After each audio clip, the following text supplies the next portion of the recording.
Hey guys, this is Siddharth from Gadget Gizmo, and today I'm going to talk about foldables in India. Now, the topic of foldables has been a hot topic for quite a while now. It was since when Samsung announced the Galaxy Fold. So, this was turned the first, basically, you can say, step by a mainstream company into foldable phones. And here came the Galaxy Fold. So, the Galaxy Fold obviously had a lot of problems, and there was a problem with the crease. The crease was very prominent and there was no official water or IP resistance rating, so that was also a problem. And many reviewers who had them had to return them back. And Samsung is saying that they are working on the next iteration of the Samsung Galaxy Fold, which is due out next year, in sometime in about I think March or April, which will be the Samsung Galaxy Fold 2.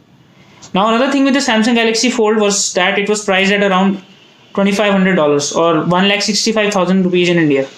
So that was quite expensive, and not everybody would be able to order that or buy that. So, and the next iteration would be significantly cheaper according to some rumors, and so that should be good.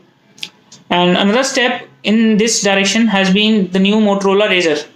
So Motorola announced a surprise event in which they launched the Motorola Razr. It had a throwback design to the Razr phone, the flip phone, which was from 2004, and it had a very unique appeal to it. Now coming to the internals, it has a Snapdragon 710. So it is an upper mid-range chip, but it is not the flagship. And it also comes in at quite a hefty cost of $1,500, where you're not even getting the Snapdragon 710. But you can easily fold it and keep it in a pocket.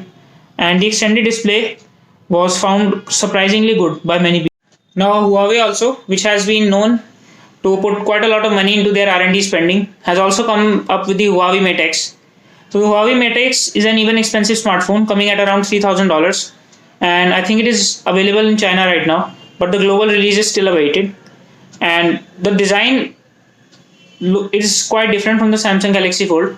So while the Samsung Galaxy Fold folds inwards, the Huawei Mate X fold outwards. So we can see only what Huawei has got in store for the Huawei Mate X, but it looks like an exciting proposition. So the first generation of folding phones are not as exciting, but I think the second and third generation would be a lot more usable and would be recommended by a lot of people. I still think that foldables are the next big thing, and they continue to be useful, and in the future coming months, where we will reach a point when foldables will actually replace the current smartphones that we are using. Now coming to another thing, there was another foldable phone launched by a very little known company known as Royal Flex Pi, and the problem with that was there was very little software support, and so because it is a small company, so you don't know what you're going to get.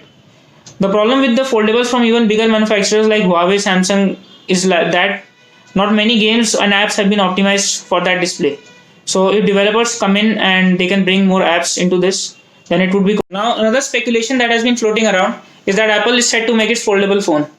So Apple has been known to avoid a wait strategy. So they wait for other brands and markets to try the product, and then they perfect the product when they make it themselves. So that has been the strategy of Apple for quite a while now, and don't expect them to just hop into this bandwagon of foldable smartphones. I don't expect Apple to come out with a foldable phone in at least 3-4 more years. So I don't expect Apple to come out with a foldable phone before 2022 or 2023. And I think that it will continue along their existing line of smartphones. They won't abandon the old iPhone, and which is the iconic iPhone. Now coming to another thing, I think that the future for foldables is actually very bright. And in a long time, we have seen an actual piece of tech that is remarkably innovative and different. So let us see what foldables have for us in future. I definitely think that we have an exciting future in terms of foldables, and that foldables could be very well the next generation of smartphones. So this is Siddharth signing off. If you want to see more videos like this, subscribe to my channel. Cheers.